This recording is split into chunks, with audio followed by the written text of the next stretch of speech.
Meeting to order. So moved. Second? All in favor? Aye. Please stand for the Pledge of Allegiance. There we go.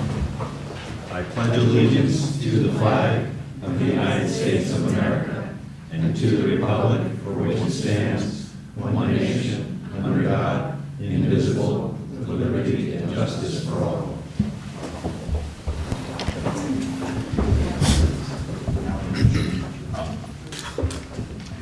So I'd like to approve the agenda. I'd like to make a motion to approve the agenda. Seconded? Do I have any discussion? I'd like to add something to the agenda. Yes. I wanted to add a discussion of rec center, community center rate schedule. As per Chuck Bordino, he would like to make some changes to the rates. And also, he and I have discussed rules and regulations for the sports park and Clearwater, and we just wanted the board to also take a look at them. Okay, I would like to add some more discussion about the boot allowance and the meal reimbursement. We're still trying to straighten this out. Hopefully tonight will be the culmination of that. So that is there. Does anyone else have anything to add? I would like to add to it, but we have to vote on it if we're going to do it later, but was the possibility of going to an executive session to discuss a contract. Okay. And we may move that one up because the lawyers. While we have the attorney and the engineer here, it would absolutely be beneficial. Okay, so we'll do that earlier on. Anything else? All in favor? Aye. Aye. So moved.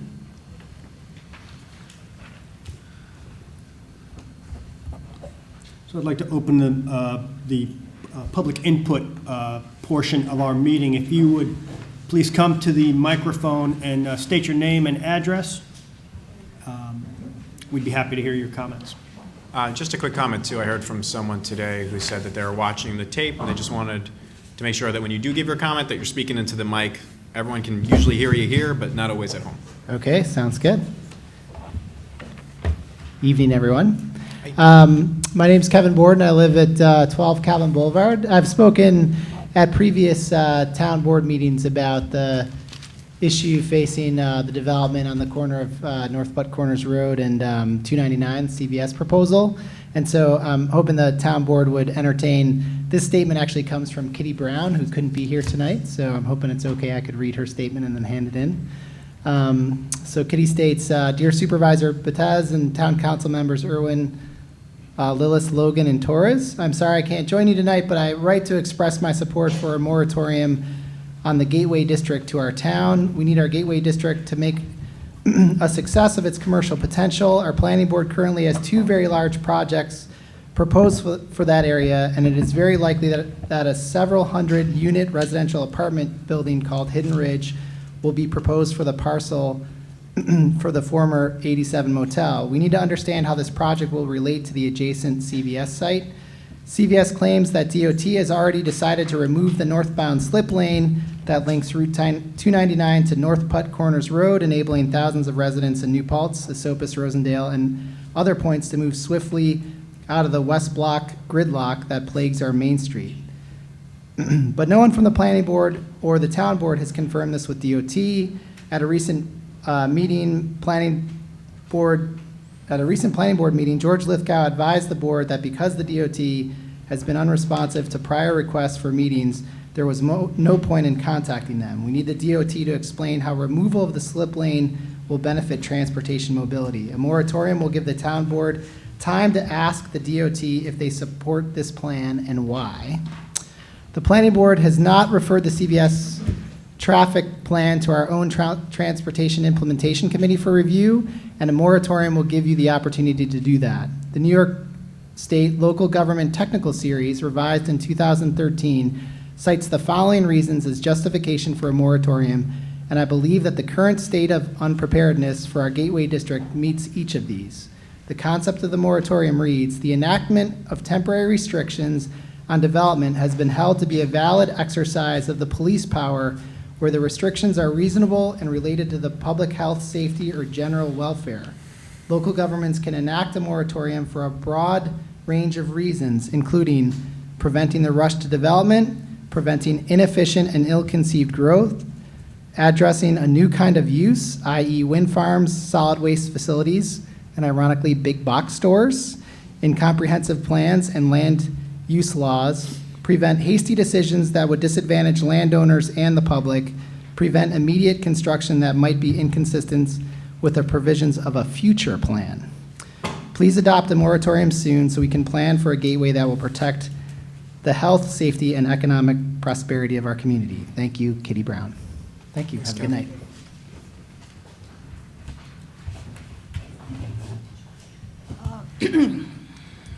My name is Judy Mage. I live at 171 Huguenot Street, and I've been in this town 4 years from 50 years, I guess, 46 years, and seen the traffic increase over the years.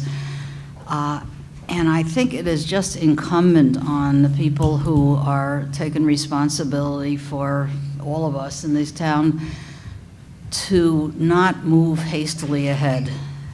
It's just really important, whatever you want to call it, whether you want to call it a moratorium or anything else. I know that the planning board is supposed to be the first line of understanding, but the planning board seems to be not exactly doing what it needs to do, which is certainly at a minimum requiring a full environmental impact statement. The idea that this CVS Five Guys, five whatever, is not going to have a devastating environmental impact on our town is just ludicrous. It's very hard to understand how anybody could come to that conclusion. And not just traffic. Basically, I think that to be able to step back a little bit and take a look at the entire situation up there and what it would mean, where it's not as if there's an emergency that we really need another drugstore right now. I mean, if that were the case, maybe an argument could be made, but we don't have a shortage of drugstores. But that's not the issue. I think that the threat of lawsuits is something that is always hanging over people who are trying to confront very, very, very large entities, large corporations. And I remember way back when we were fighting Marriott to be able to save Minnewaska for people who aren't the wealthiest people in the world. People would say to us, it's like David fighting Goliath, forgetting who won. Okay. Thanks, Judy. Good evening. Susan Blickstein. I live at 3 Old Mill Road in New Paltz. I've been thinking a lot about the proposals for development around Exit 18, around the 299 Putt Corners area. And I also have the perhaps unenviable position of also being a planner who has worked for 27 years now, trying to help communities manage growth and keep it sustainable within the realm that roadways and economic sectors can thrive without challenging the core character of a community. It's not an easy thing to do. But I will say that, and I've had some experience with moratoriums, moratoria, I suppose would be the correct terminology. And I want to just say a few things because I think people get scared. Oh, we can't do that. We might get sued. It's such a big thing to do. It's clearly within your authority, absolutely within your authority. And in fact, they're designed for exactly the situation that we have here, where we have development proposals that don't have a strong relationship to our comprehensive plan or our zoning. Okay, we have a comprehensive plan from 1995. Our zoning has not been comprehensively updated to look at that whole area in I don't know how long. And yet the planning board is sort of struggling with these applications. So I feel that it's in the best interest of the planning board, the community, and also the property owners to have a pause and to know the scope of that pause, the duration, and to really hold the community responsible for getting something done. I love living here. I love how passionate and smart people are, but I can tell you that at least in the last 13 years I've been here, I've never seen the town come to conclusion on a master plan or an area plan. I just haven't seen it. And I think that a time frame and a focus is what we need and what we owe the community at large, but also the property owners, so that they can plan forward. So I think people tend to think of it as it's a one-sided deal, but in my experience, that's far from the truth.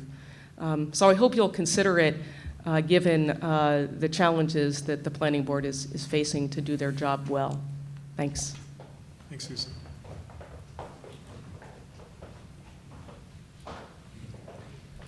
Hello, my name is David Rosenberger, 8 Woodland Drive in New Paltz. I'd like to make some comments in the proposed Water District number 5.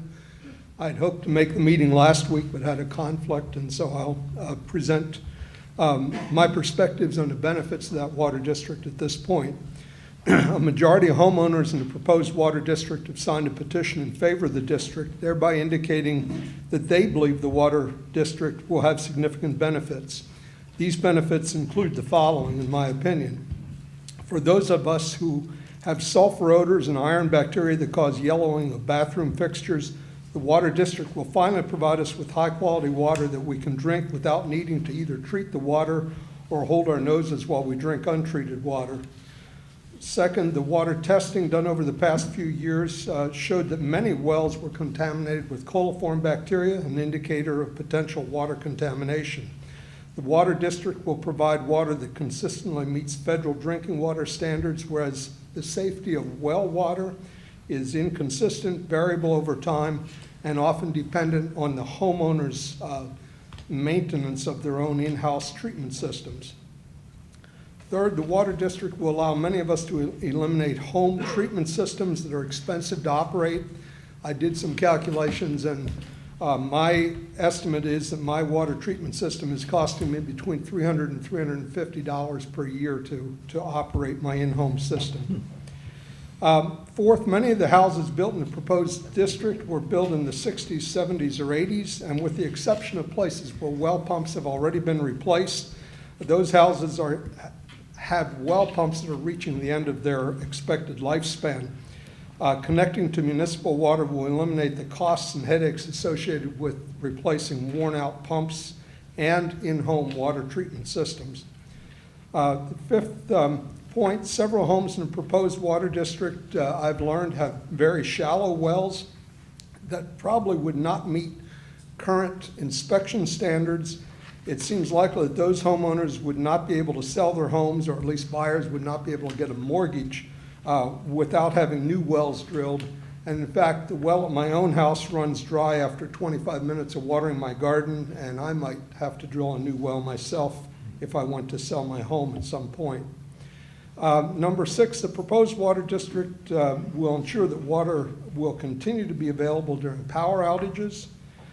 7, the proposed water district will provide fire hydrants, thereby providing enhanced firefighting capacities within the proposed water district. 8, the availability and quality of water from home wells varies over time. At my home, we did not have sulfur in the water when we moved in more than 35 years ago, but sulfur odors increased over time, perhaps because of increased draws when new homes were added on Schwangum Drive. But we were forced to put in a treatment system in the mid-90s. My point is that even those who are currently satisfied with their well water might find that the quality and availability of water will change over time. Personally, I'm very much in favor of transferring responsibility for my water supply to a larger community, the water district, so as to minimize risks associated with potential future changes in quality or availability. Number 9, the proposed water district ensures that no one will be left without a secure water supply if and when the wells at 101 Plains Road are pumped. I believe that some folks who signed the petition in favor of the water district did so to ensure exactly this point, that everyone would have access to water, even though they themselves were not interested in connecting. And for any to whom this might be applied, I want to express my thanks for considering the community as a whole rather than just personal needs. And the 10th and last point here is that the proposed water district will benefit residents by allowing connections at no charge, by providing for no-cost water for roughly 5 years, by providing opt-out provisions for those who do not wish to connect, and by allowing those of us who do connect to continue using our own wells for watering lawns and gardens so long as well systems are not interconnected with the municipal supply system. These are, in my opinion, very generous terms, and I express appreciation to those who oppose the district, because without that opposition, I think we would be offered much less beneficial terms. And on a slightly different note, I believe that some of the opposition to the water district is based on misperceptions and questionable assumptions. Many folks have expressed concern that trees along Plains Road will be irreparably damaged. I've spent 40 years studying trees as part of my job with Cornell University, and I find little reason to believe that installation of water lines will cause the massive tree deaths that some are predicting.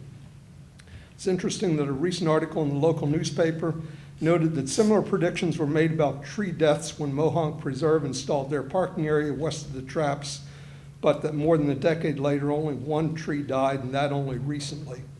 It is, of course, possible that some trees will be damaged, but probably fewer than will be damaged by storms and lightning strikes over the next 5 years. Some have suggested that it would be more economical to use the Wallkill River, and I don't know, that might be true if one considers only the short-term capital costs. However, my experience with filtration systems in commercial settings suggests that operation costs are very high, and I've never heard any estimates of operating costs. I thought it was interesting, according to the local newspaper account, that when the board discussed feasibility of filtering water from the Wallkill, the representative from the firm who supplies filtration equipment assured the board that it was feasible, and I can't help but suspect he was looking forward to a lucrative account. Finally, someone suggested that the Wallkill River would be more reliable during a drought than wells at 101 Plains Road. To me, that claim seems questionable, since rivers often dry up during droughts more quickly than underground aquifers. So in conclusion, I believe there's a preponderance of evidence clearly indicating that the water district will benefit not only the Plains Road community, but also the wider community that definitely needs a backup water supply. Many of us are looking forward to connecting to the new water supply as soon as possible. Thank you. Thank you.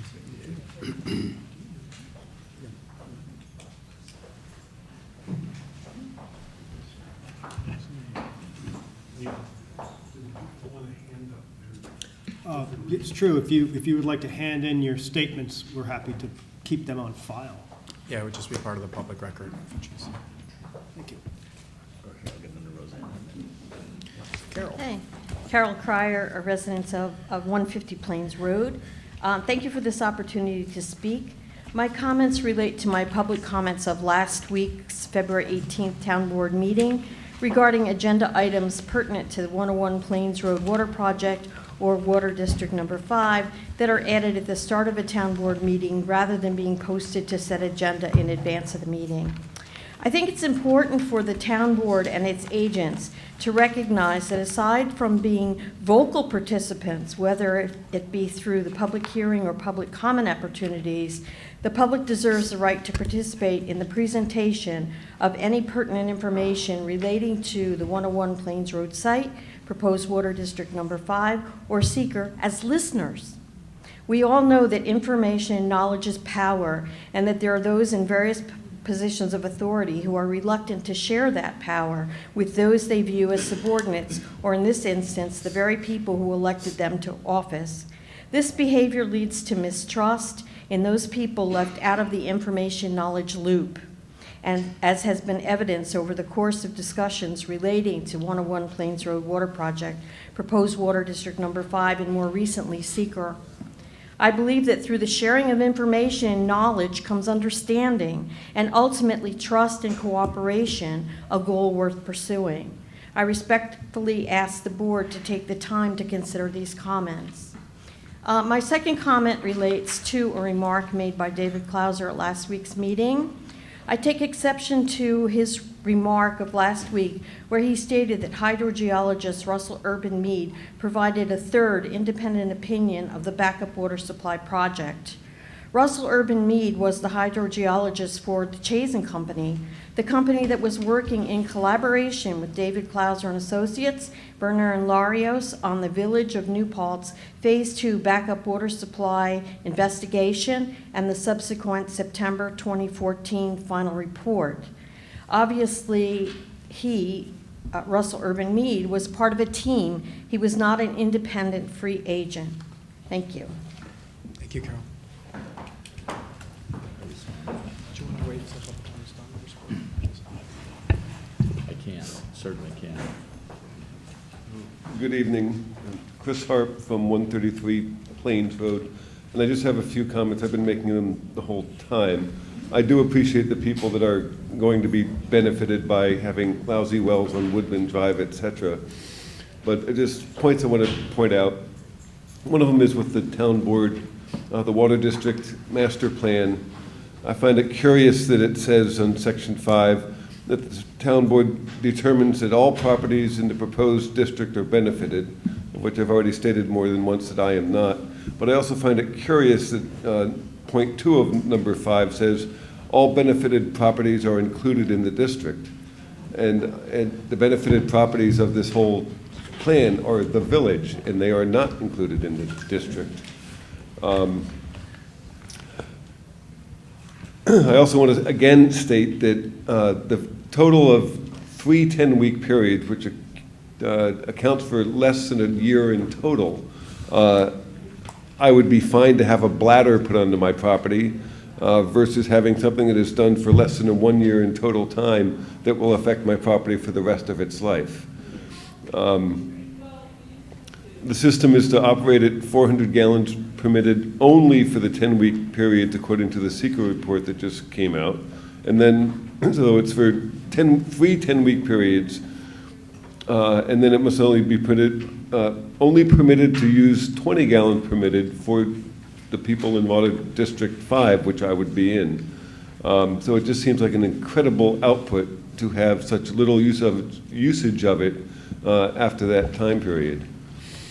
The other point I wanted to make was after the 3 10-week period in which the system can only pump a permitted 20 gallons permitted, I guess what I could then do is disconnect from the system and go back to my well full-time for the rest of my life. That's the impression I would get from that statement of how much it can be used and what I would be required to use and or pay for. I also wanted to note that I see in the secret report, and I made note of the comment that was just made 2 comments before me about there will not be a great loss of trees as we suspect. But I just need to make note that in the secret report it addresses plants and animals, lists all different types of thrushes and bats and grasses that will not be affected because it's all been studied that even though these endangered species are listed as endangered, that the area that is going to be worked on is not going to directly affect these creatures. That was a very good study. It also notes agriculture in the region and that the agriculture is not close enough to the work that will be done to create the district and that none of the agricultural areas should be affected.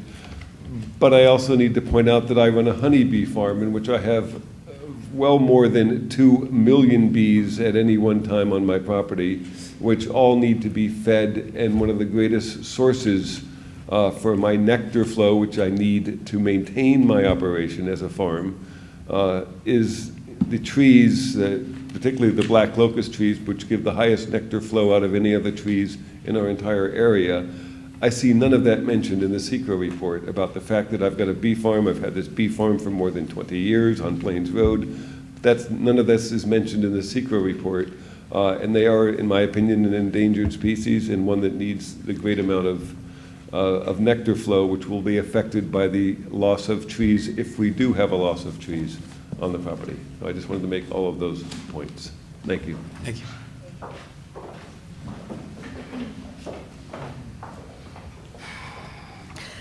I understand that SECRA has been started, but I feel that it's a conflict of interest that Mr. Clauser is doing SECRA on his own proposal. And I'd like to say to the board, I would want advice from someone other than the creator and person who made the proposal. To the board, instead of a full SECRA environmental review, you are doing a limited environmental review. You should do a full review. To lose the water under each of our homes for 10 weeks each year is definitely doing environmental harm. You must do a full environmental review, as environmental harm will be done. Your SECRA review only talks about the noise on Plains Road, but you will de-water underground wells under Plains Road so persons cannot use their wells. To short circuit the review under those circumstances is wrong, and to say there is no harm is not accurate. This is glossing over the issues, and that is not the point of the SECRA process. This is equivalent to ignoring SECRA, which must not be done. And we want to say the board is on notice. This is causing environmental harm. This will be embarrassing. This is what happened to the mayor of Flint, Michigan. This issue is about water and about life itself. This must not be treated casually. You must do the full environmental complete review process to protect our health. We do not wish to have a situation like Flint, and we realize mistakes only in hindsight or in response to lawsuits or public pressure. But now, do the right thing, protect our environment, and follow SECRA. Excuse me, I missed your name. Would you please say it again? Thank you.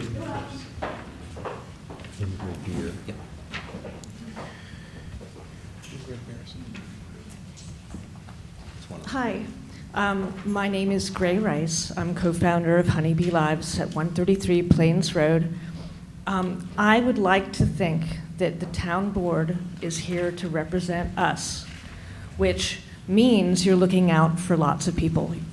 There seems to be this ongoing thing. Obviously, the village needs water, and that is important, and I don't want to diss that situation because it is an emergency situation.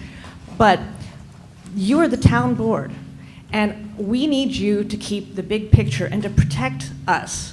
And right now, it's repeated over and over in these documents that this water district is at no cost to the town because the DEC is going to pay for it and it's being covered by some of the village things. That is great, but it is in fact a huge cost to those of us who do not want it and who are going to be unfair burdened by that issue, by this water district.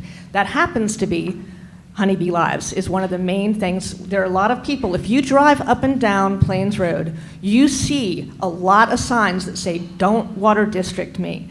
They're not necessarily the same people who are coming to these meetings. There are a lot more people who are being affected. I understand that a majority signed the petition. I cannot help. I understand that people who have swampy wells and wells that are about to expire may be benefited by this, and they have small properties and not a lot of water usage, but that is not the case for a lot of us who really, really want to preserve the property and our world that we live in now. So I would like to propose the concept of those people who are going to benefit from this water district on Woodland Pond and other places that have signed this and who are going to benefit from this, that they actually pay for their water right up front. And those of us who are going to be negatively impacted and who do not want it and are not going to benefit from it are the ones who actually get the 5,000, the 5 years. I didn't write my statement, so I'm nervous. It's all right. So the people who get the covered water for that period of time, because we are actually being burdened by the cost. Also in the whole thing, it says 6,000 gallons or something like that is allotted. After that, even within that 5-year period of time, people who go over that usage have to pay for that. Guess what? We're a farm. We process honey, we clean bee equipment, we water gardens for our classes and for our honeybees, we teach classes, we have a lot of usage. going on at our property. So even within that 5-year period of time, we're going to be paying. So really, I would like you guys to think about if there are people who are already going to be benefiting from day one on the water district, then they should pay for their water that they are no longer having to cover. I do not want to do that. I also am some bit of a tree person, and I know that if you sever deep roots along one side of a tree, it compromises it and makes it so it could in fact fall over. We've had a lot of, during Irene and Lee, when there was a lot of saturated ground, we had trees that uprooted. Well, guess what? If you actually sever them, they're weakened, they're going to be easier to come up, that's a problem. If you ever drive down Plains Road, what you will see are historical trees on our property. You can't see that, but anyway, that's a little yellow thing. These are huge trees that you cannot get down our property with a water main without literally jeopardizing the health and well-being of our home because of the things. So I really would like to think, I understand that you're on pressure, but you are actually the town board, not the village board. You are the town board, guys. We need you to look out for those of us who do not want this water district. Protect us, give us something instead of just taking everything away. You're taking away so many things from us without offering anything back. Thank you, I'm sorry. It's all right, thank you. Good evening, Mike Merriman. I spoke recently. I'm at 1 Woodland Drive. This issue about honeybee lives is understandably very important to these folks, and I can understand their concern, but I thought we established a long time ago that you disconnect your well from your potable uses, but you could keep your well for non-potable uses, which I would assume would be the beekeeping. I hear this every time I come to a public meeting about this. I hear that the honeybee lives will be devastated if they go over their 6,000 gallon a month allotment. But it's my understanding that you will have the use of the well afterwards, as long as it's not connected to your household uses. And I just don't get it. I don't understand. You need potable water for the honeybees. Right, out of your well. It's going to change the quality. But sir, you will still have your well on your property. If you put a different pump in it, you will be able to pump it out and use it for the bee uses, as long as you don't use it for drinking water purposes. Right. And I don't mean to make this a Q&A, but this water is used for making food to feed the bees. right. As long as it doesn't go through your house, as long as it doesn't go through his house, it's my understanding he can continue to use that well at whatever volume he normally uses it, although during the 10-week period it might be affected by the pumping of the 101 Plains Road well. But for the vast majority of the time, that well will be available to continue to be used for the same uses. I just don't understand why that there's a sense that their lives will be disrupted constantly by this. I have just a thought, but it keeps coming up at every one of these meetings that somehow they will forever lose the use of their well. You will only lose the use of the well for household uses, not for agricultural uses. It's my understanding. Thank you. Thanks, Mike.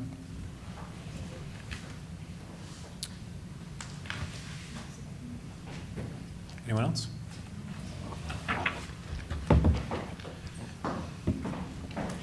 Again, I just want to make one comment. I understand what Mike is saying about HARP's ability to continue to use their well, but what happens in the event that their well goes dry? Then they're SOL, you know? They will only have to rely on the chlorinated water, which will kill their bees.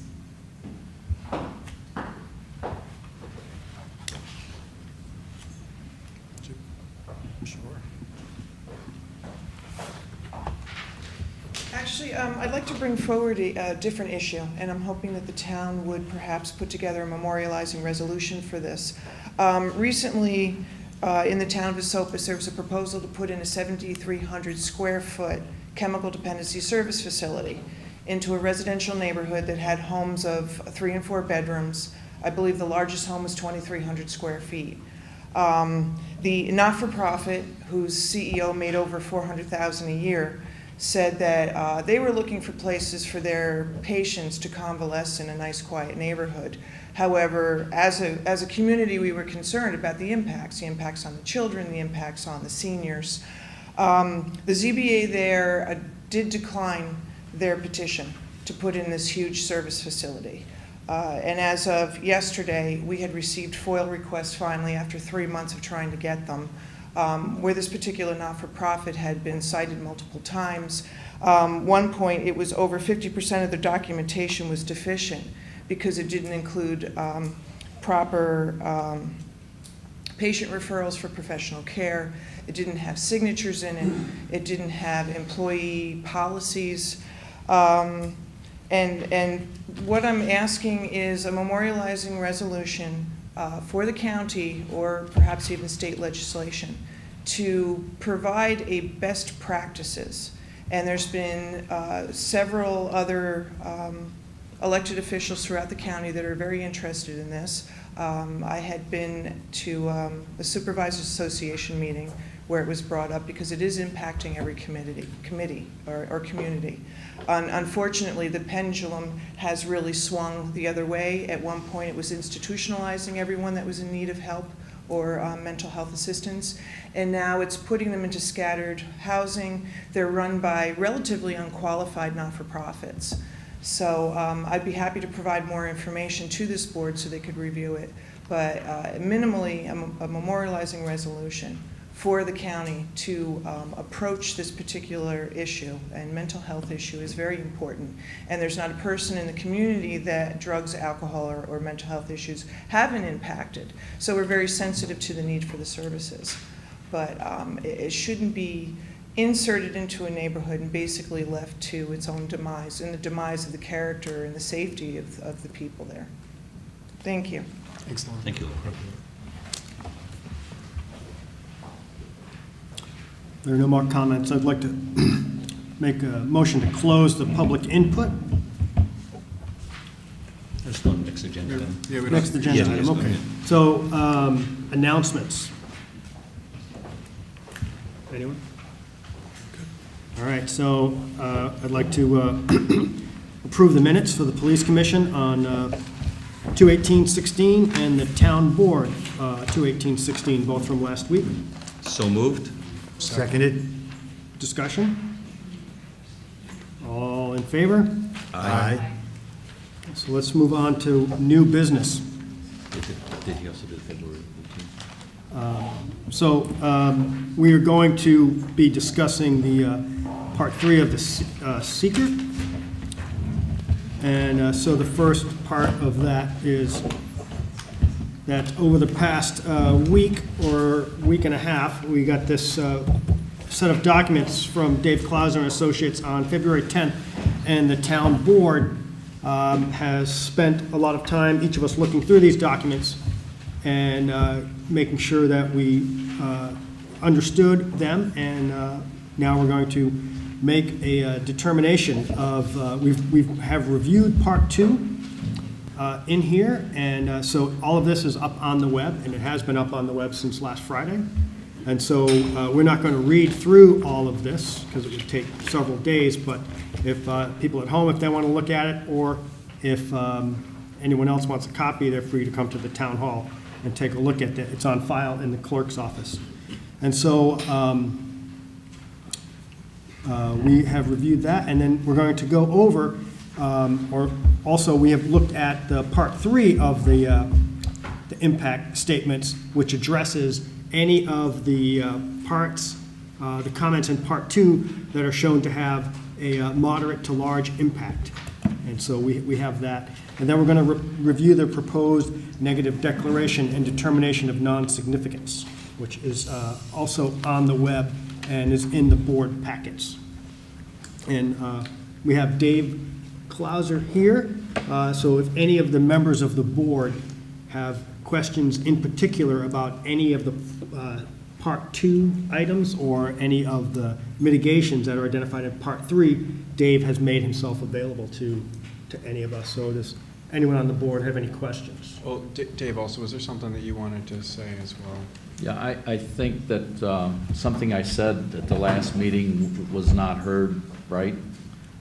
The third opinion that I was talking about, Russell Urban Mead was our consultant, our hydrogeologist for the project.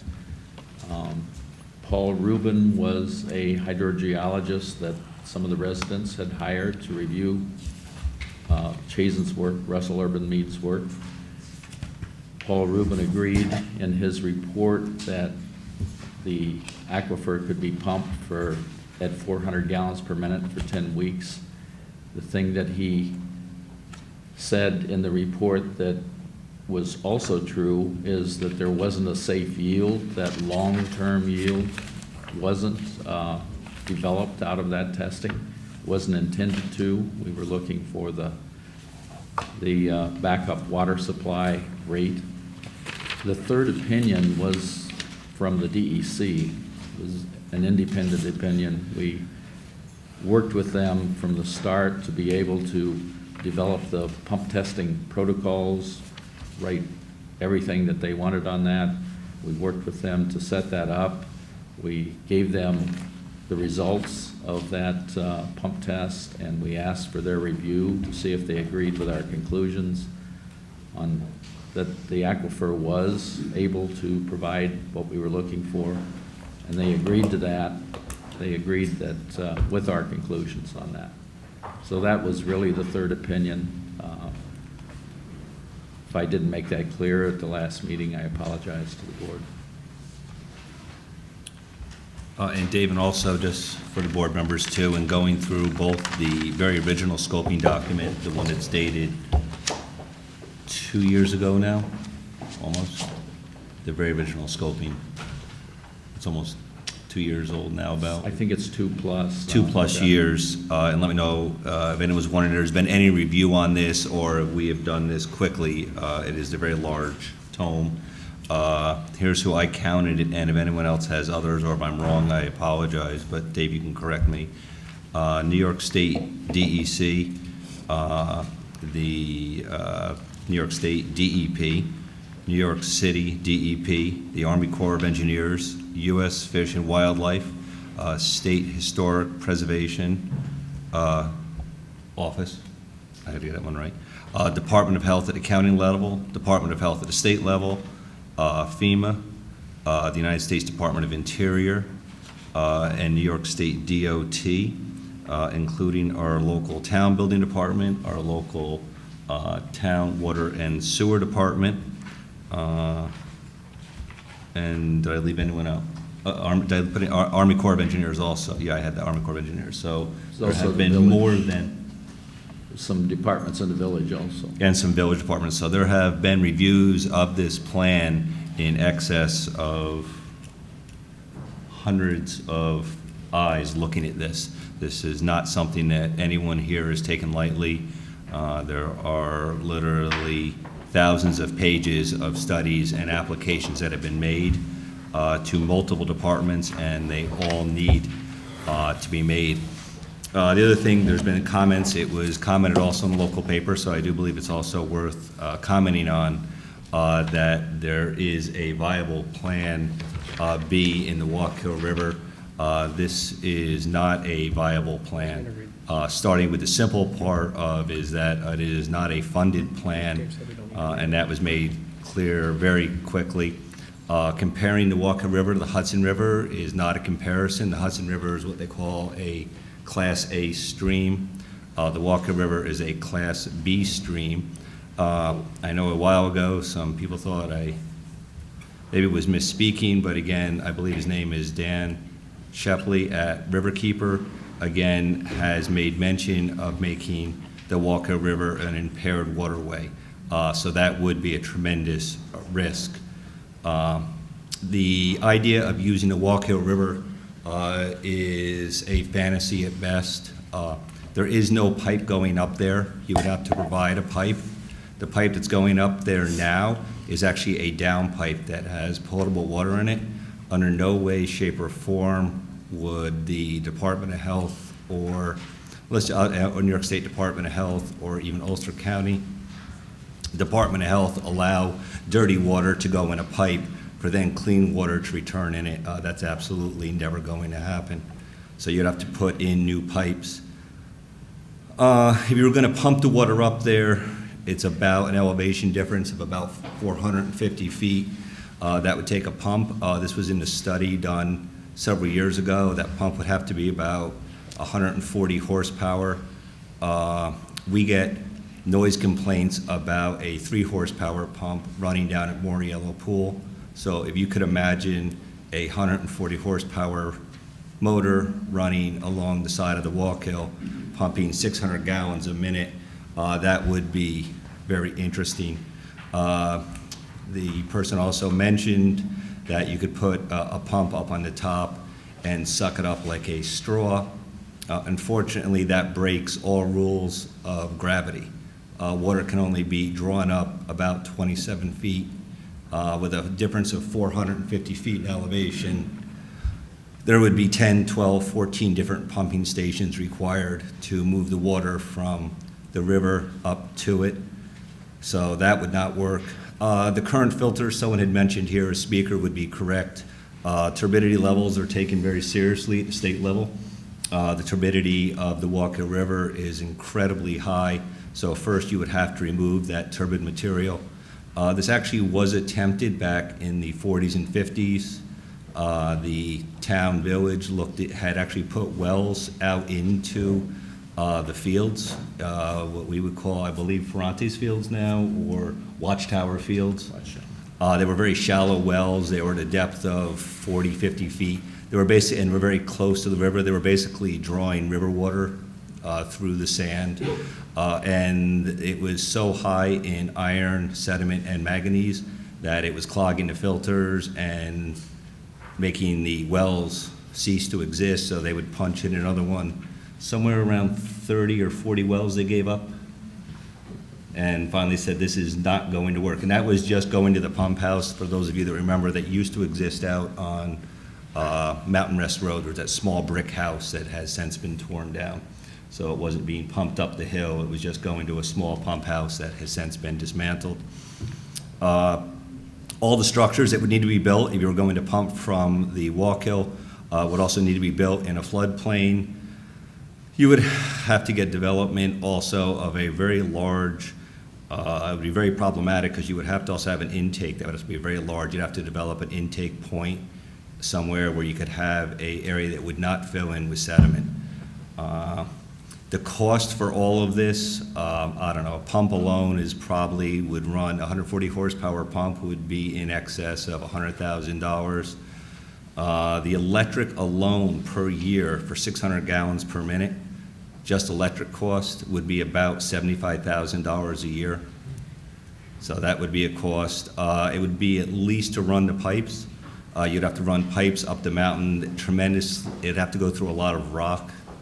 Most of the way up there is rock, and then you would have to go through swamp and then more rock. That would be in excess of probably $2 million, bare minimum. So to say this is a more cost-effective way is not true at all. So if I have not given enough reasons why the Walker River is not the Plan B, there is nothing about using the Walker River that would be possible. Plus all the agencies I listed that had been done in the study would also all have to be applied to, and that application process would be a very long process and very expensive process. So it is not a simple piece at all. So I just want to make sure that, again, it's been spoken in public several times, that it is a Plan B, and it is not a Plan B for many, many reasons. The other questions is the findings that we found, as Neil was mentioning, really the findings come down is that the petition for the establishment of the district, it is sufficient by the matter of the law. We were, as the town board, we had a petition presented to us for a petition for Plains Road water. We accepted the petition and we acted upon it. That property owners within a proposed district are benefited, and that all property and property owners benefited are included within the limitations of the proposed district, and also that this is in the public interest to grant relief requested by the petition, which is by developing the wells, they will need water provided to them. The word benefited, we need to be careful how you use it. The way benefited is that the water line going by your home is the benefit. Whether you choose to tie into that water line or not is up to each individual property owner, but the water line going by your house would absolutely benefit your property. And that is the benefit for those that within it. Now, the greater benefit is obviously the benefit that goes outside of the community by providing a water source to the whole community. So those really are the, it's pursuant to the requirements of the law is how do we see, the whole part 2, part 3, and I know you guys have been reviewing through this. That's the essence of it. So that is the benefit of it. And did I do that correctly, Mr. Moriello or Mr. Clauser? Did fine, Joe. This is. We have the fire hydrants are also a public benefit as well. Thank you. And, as far as the community benefit, I do think there's something to be said for being on, working as a community and all being on community water. The aspects of testing the wells, the water regularly as being part of a community water supply, I think is a significant benefit, that you don't have to pay for those tests yourself. But so I just wanted to also be sure, to kind of remind people of the process. We had these, the identification of potential project impacts is part 2. And there are 18 different potential impacts that, we've gone through and looked at as a board. And then, wherever there is a moderate to large impact identified in part 3, there's a determination of significance. Are each of those potential impacts addressed through using this plan? And then once we do that, we can review their impacts, and then we can determine whether or not there is a negative declaration of non-significance. Right, and so that's what we're about to do. But before we move on, I wanted to make sure no one else on the board had any questions for Dave or Joe if we're here. I just had a quick comment. Yeah. I spoke with Dan Machado about this. Dan, has anything kind of happened like this before with another municipality? Has another municipality put together a proposal like this that you guys have worked for? No. So, I absolutely...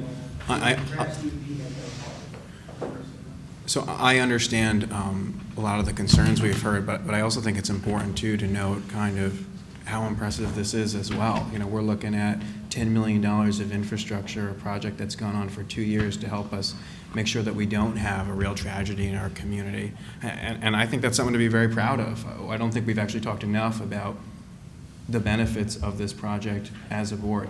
I also just wanted to say too that there was a statement made about being a village and a town resident, and that this is a village problem. And I've heard that phrase used not just in this conversation, but in a lot of government conversations. And I just want to say, and this is just my view, but I think that most of my colleagues in the town and the village would agree with this.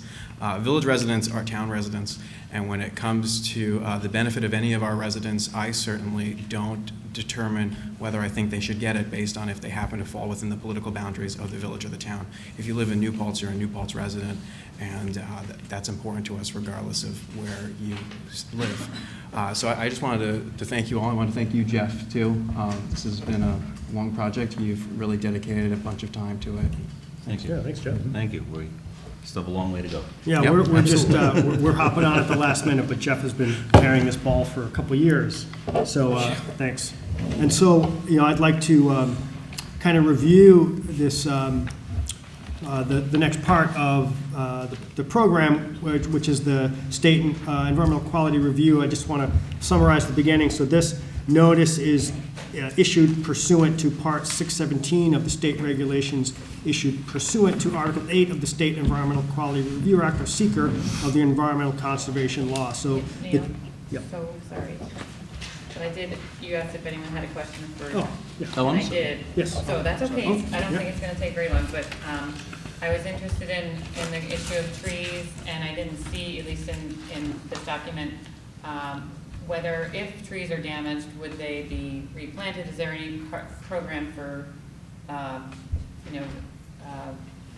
making up for any loss of trees? The reason there isn't anything in that Part 3 is because I really think that is could be considered a very small, if any, tree impact. To put the water mains in, we have a 50-foot wide public right-of-way to work in. The trees are outside the right-of-way. We're going to try to be very close to the center line so we can stay as far away from them as possible. I really don't expect to have any tree damage in this. As far as putting the services in, we hope to speak with each homeowner that wants a service so we can put it in to be sure and miss those trees. We're using copper pipe on that, which it's very bendable. We can, it doesn't straight line and you have to take out a tree for that. If anyone... There'll be an effort then to avoid the roots. Can they see the roots and avoid them? Is that how? We will try to avoid them as much as possible. Yeah, the big roots. Roots are standard construction method is if you have to cut them, you cut them with a very sharp object. I really don't see this as being even a moderate impact on this project. Just, we've done this a lot. We haven't had that problem with trees. Dave, outside of installing the main in the street, what kind of trenches needs to be dug to install the line to a house? In the house, you need a much smaller piece of equipment. It would be one of these mini excavators with probably a foot-wide bucket. You're not really going for a lot of production the way you do with the main. So it's much less intrusive. You don't have to have such a wide area to go through. It's quite a bit easier. What's the size of the line? Size of the line is going to be 3/4 inch.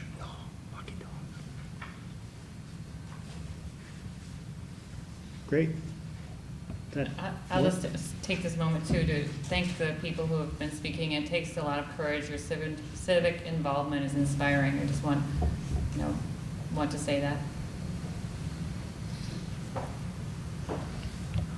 All right, so the town board of the town of New Paltz, as seeker lead agency, has determined that the proposed action described below will not have a significant effect on the environment and that a draft environmental impact statement is not prepared. It will not be prepared. And so the name of the action is the backup water supply for the town and village of New Paltz. And the status of this is a type 1 action. And so we're giving that a negative declaration. And we have a longer written out statement describing the action, the location, as well as our narrative for how we think those impacts are minimized. And we will also post this on the web if it is not already there. I think it may be already there. It's already there. So it's already there. And so So I'd like to make a motion that we authorize Neil Bates, Supervisor, Town of New Paltz, to sign the negative declaration on the backup water supply for Town and Village of Water in New Paltz. Seconded. all in favor? Aye. Discussion. Oh, discussion. Oh. We agree. Any discussion on that? We've had quite a bit of discussion, I think. Yeah. So, all in favor? Aye. All right. So, I'd like to move on to the next order of business, which is the resolution. Okay, so I would like to direct the town clerk to circulate the negative declaration as directed. Publish and circulate, yes. Yes, publish it, yeah. So, Publish and circulate as needed, yep. and so I'd like to move on to the next item. That would be the resolution.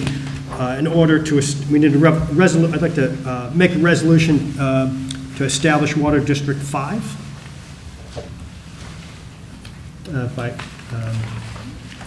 Looking for a second. Second? Any discussion?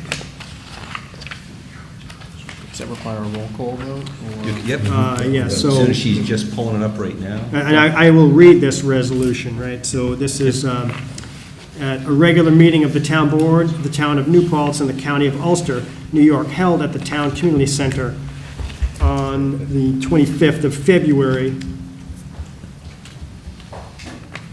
2016 at 8:40 p.m.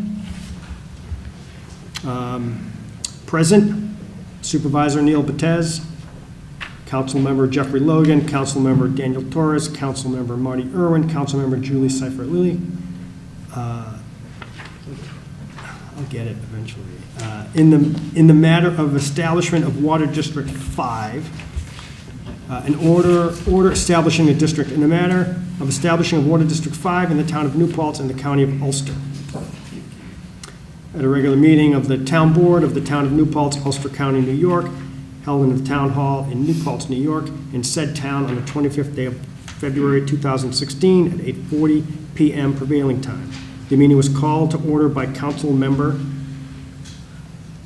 yes, I did, right? Jeffrey Logan. That wasn't tonight's meeting, just the, this and was the meeting. And upon roll being called, the following roll was taken. Supervisor Neil Batez, present.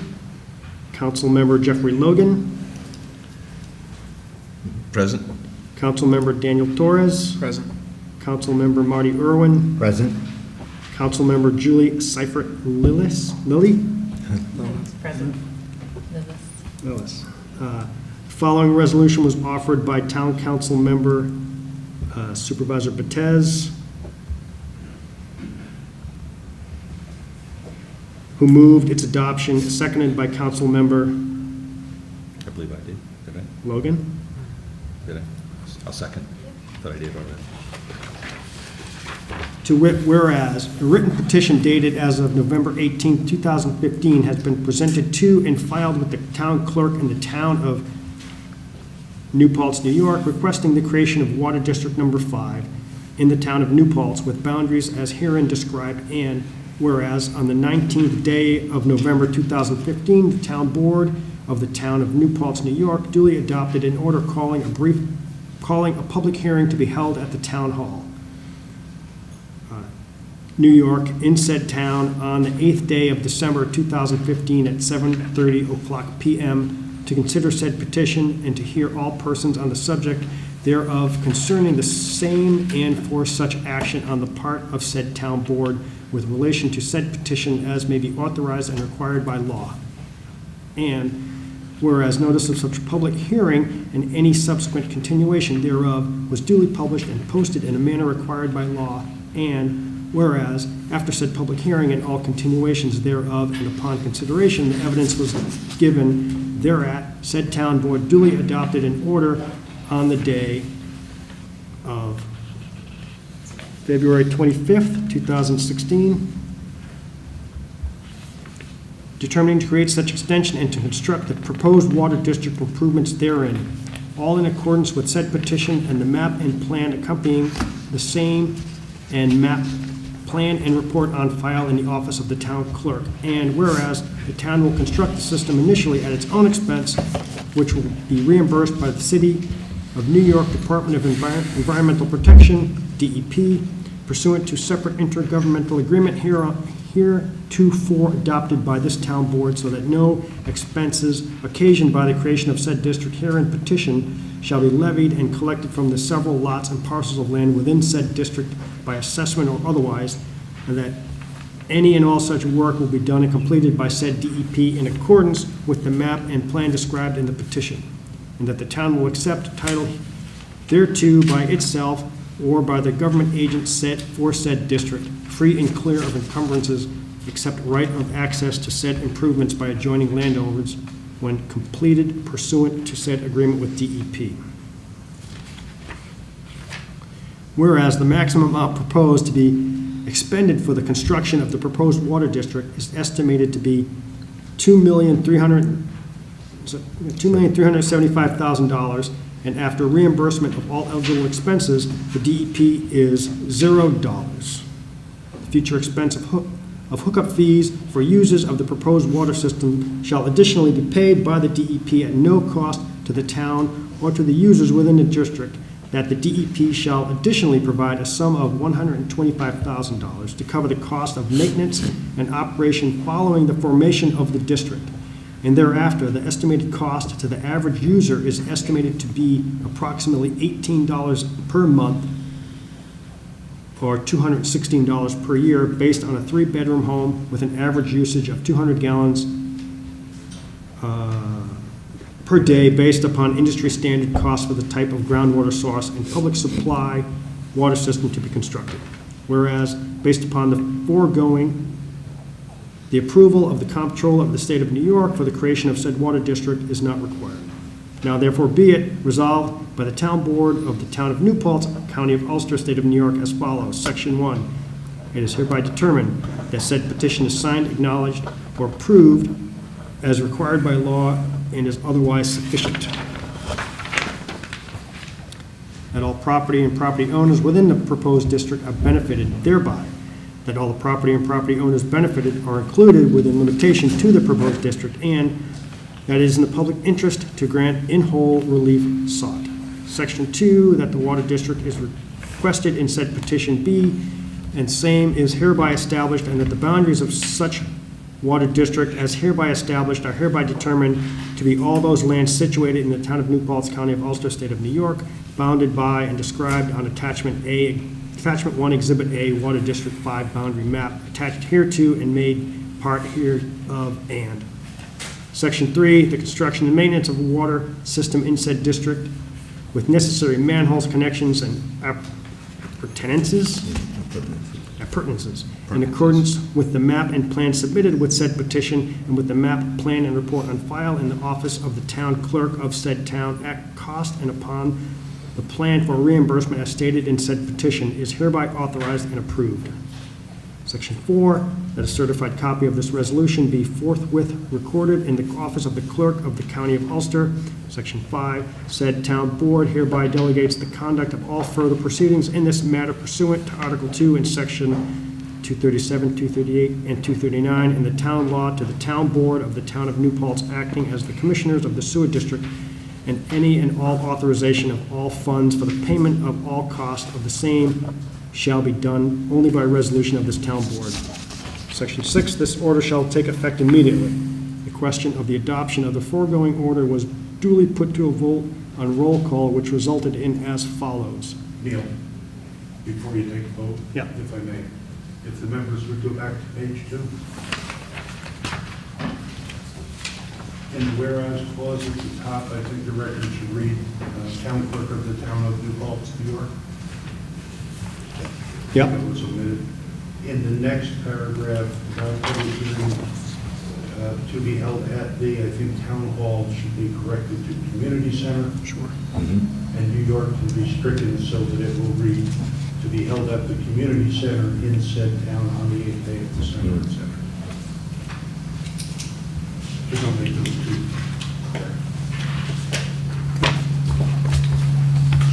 Nope, no, I'm surprised you're able to get that. That's why we want your participation. See what we're paying the big bucks. You must have your own copy, because I don't think you got that from my reading. But, so, the questions of the adoption of the foregoing order was duly put to a vote on roll call, which resulted as follows. Supervisor Neil Batez, aye. Councilmember Jeffrey Logan, Aye. Councilmember Daniel Torres, Aye. Councilmember Marty Urin, Aye. Councilmember Julie Seyfert Lillis. Aye. The order was thereupon declared duly adopted.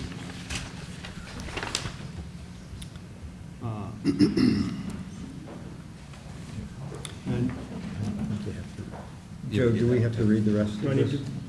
do I need to read the rest? The certification? I didn't think so. No, Rosanna sends that all out, the certification. She takes care of it. Okay, so, I believe what Rosanna do the necessary filings with the office of the comptroller, and I will be reporting tomorrow. Thank you, Joe. Thank you. Do we need to do this before licensing and, or turtle? so, Let's do the extension of Water District 3 right now. So we're just doing this, the temporary. This is part 2. Right, we need to give temporary access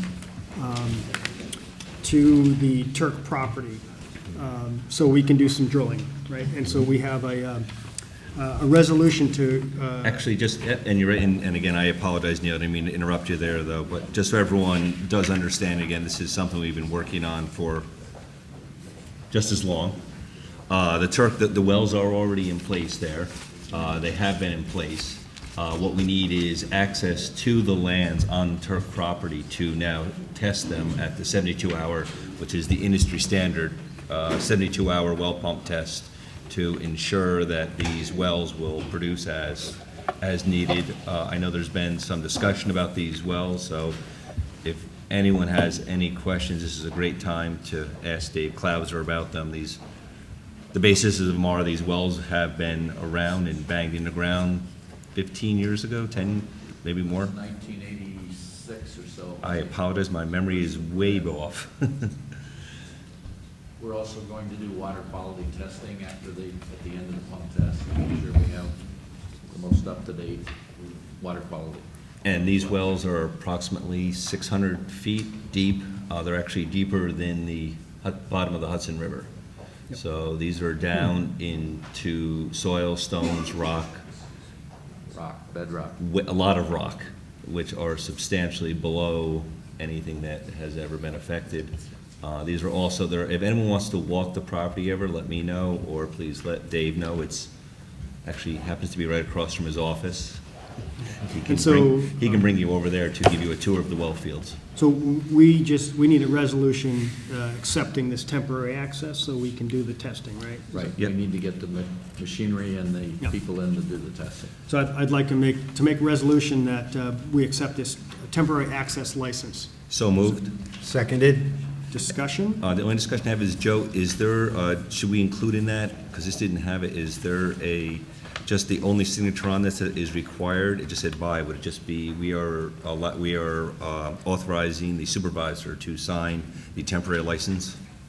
It's signed by Steve Turk, who owns it, and then Should be. It's underneath him, it says Town of New Paltz by, print name, This print is what type. we You have. should have a written resolution. No? He will read it right now. Which authorizes you to sign it. It's in You know, I think that is that. Oh, okay. And then give it to Roseanne. You get to read again. All right, so. Sign that one and give it to Resolution authorizing temporary license agreement, backup water supply, lands of Turk. I like that.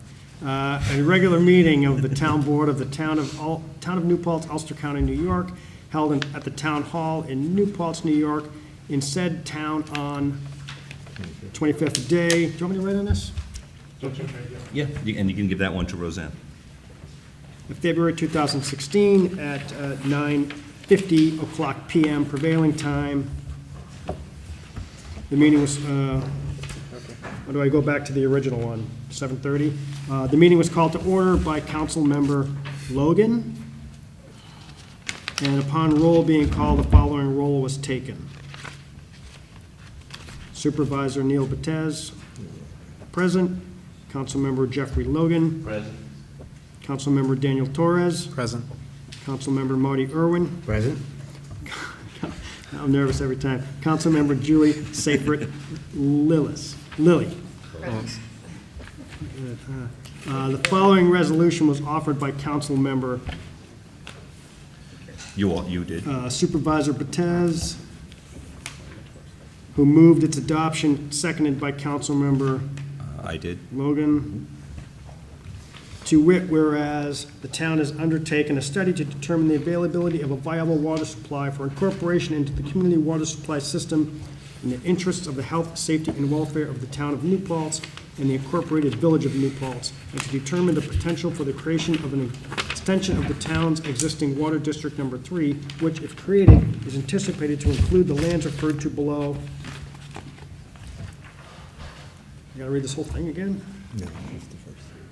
You Oh, can, good. Whereas the town has identified a parcel of land now or formerly owned by Stephen Turk, upon which is located several wells, which property, together with others, is being considered for inclusion into the proposed extension of Water District 3 in the town, and whereas such parcels is designated as Turk property, formerly Plesser property, which form a portion of proposed extension number 1 of Town Water District number 3, as shown generally on a map entitled Proposed Extension number 1 of Town Water District number 3, Water District Boundary Map dated 2/26/16, prepared by David Clauser and Associates, a copy of which is marked Exhibit A and is attached to the proposed temporary license agreement attached to this resolution, and whereas the town desires to obtain from the owner of such lands and the owner desires to grant to the town a temporary license agreement to enter upon such lands for the limited purpose of conducting pump testing of the existing wells located upon the property at the locations referred to above to determine potential water yield and for the purpose of sampling for water quality analysis.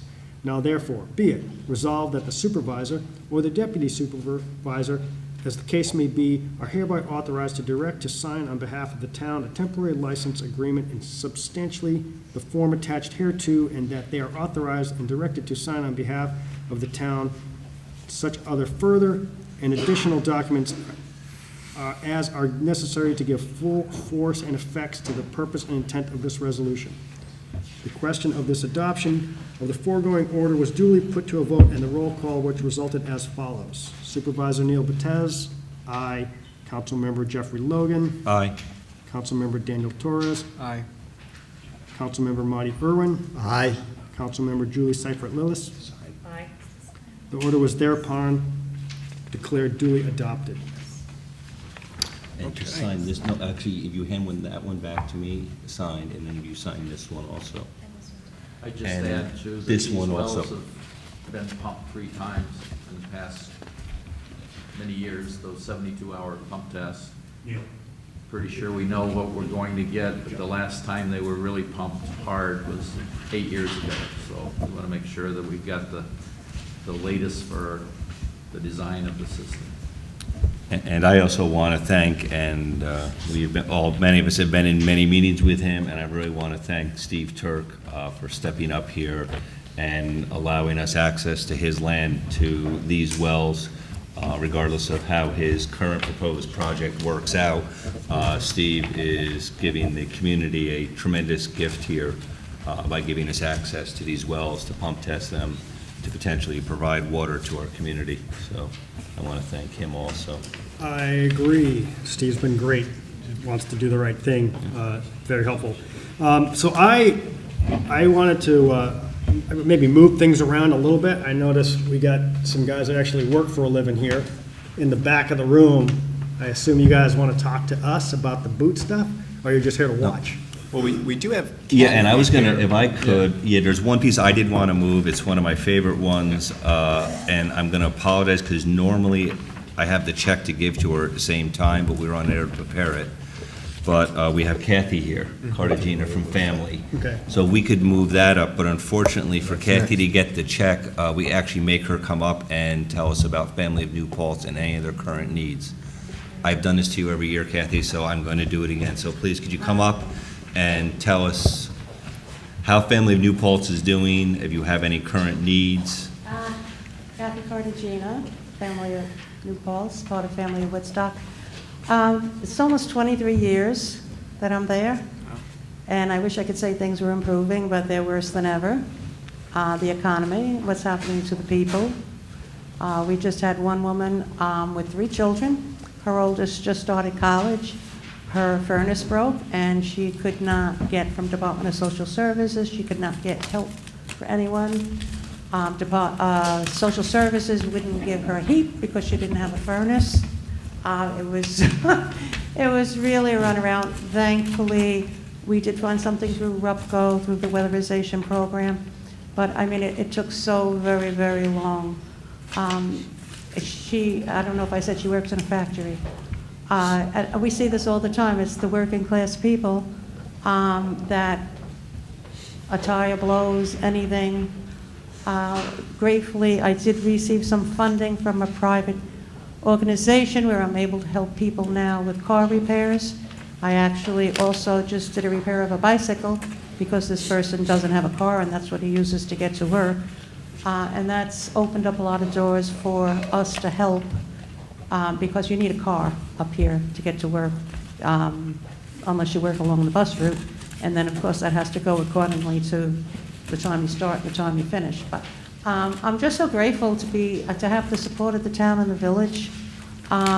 It's such a progressive place to have a not-for-profit, and even the individual board members, they're all so supportive of us and Dave and many of the other people.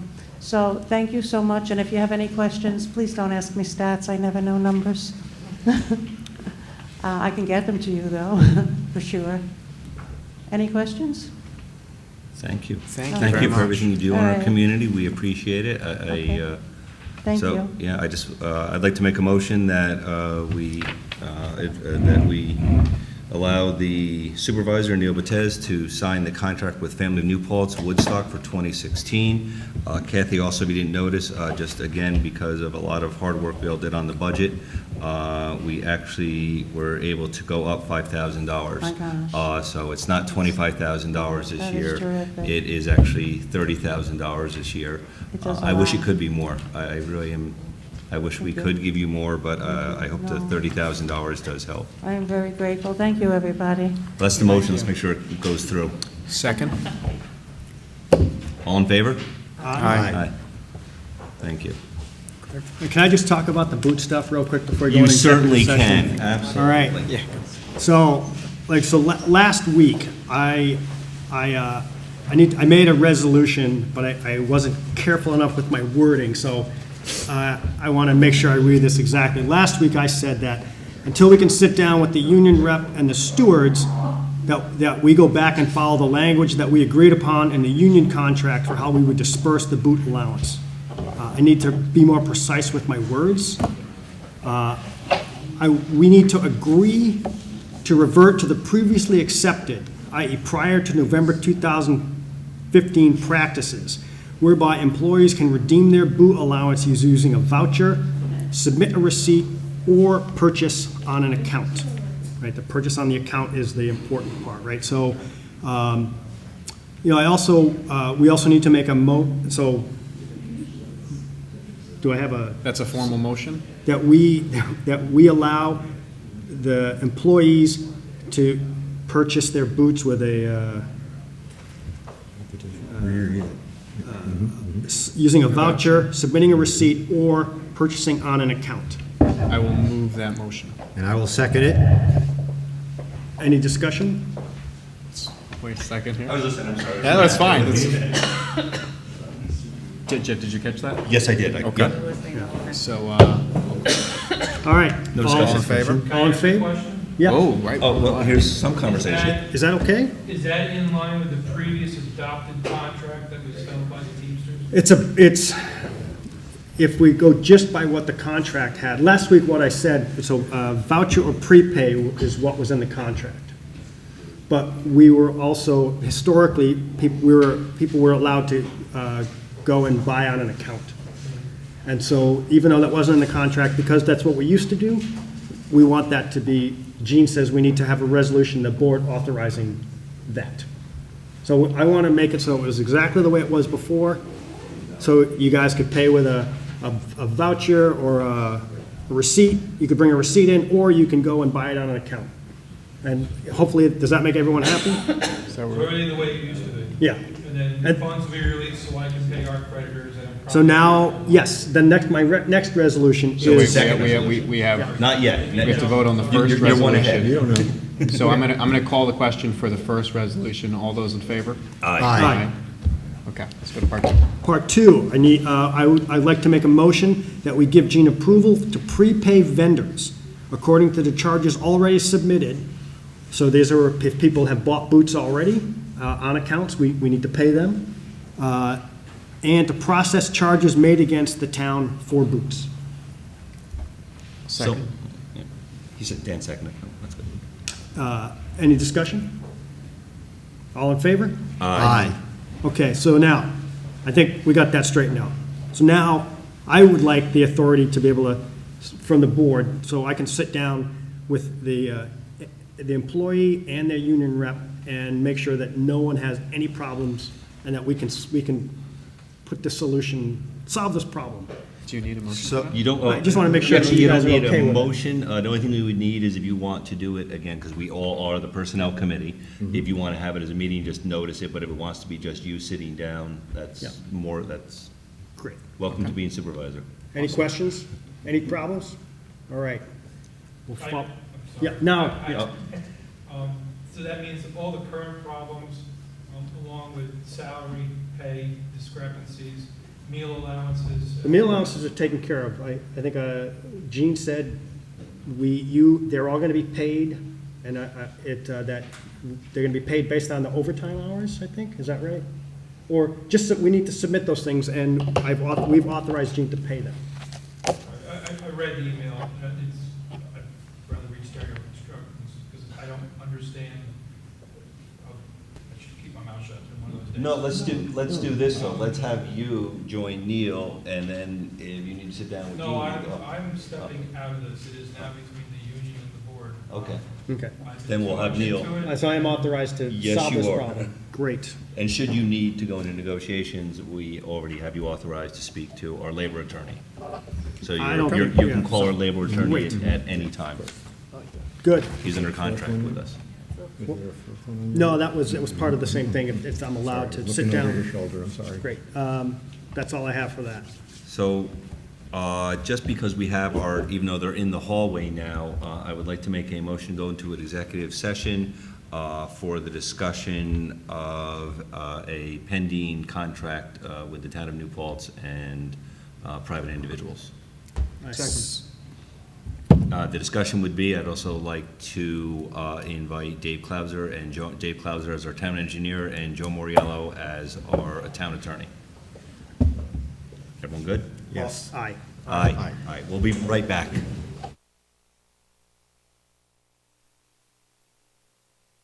Discussion of Robert. All those in favor? Aye. Aye. There's no action taken in the executive session. Okay.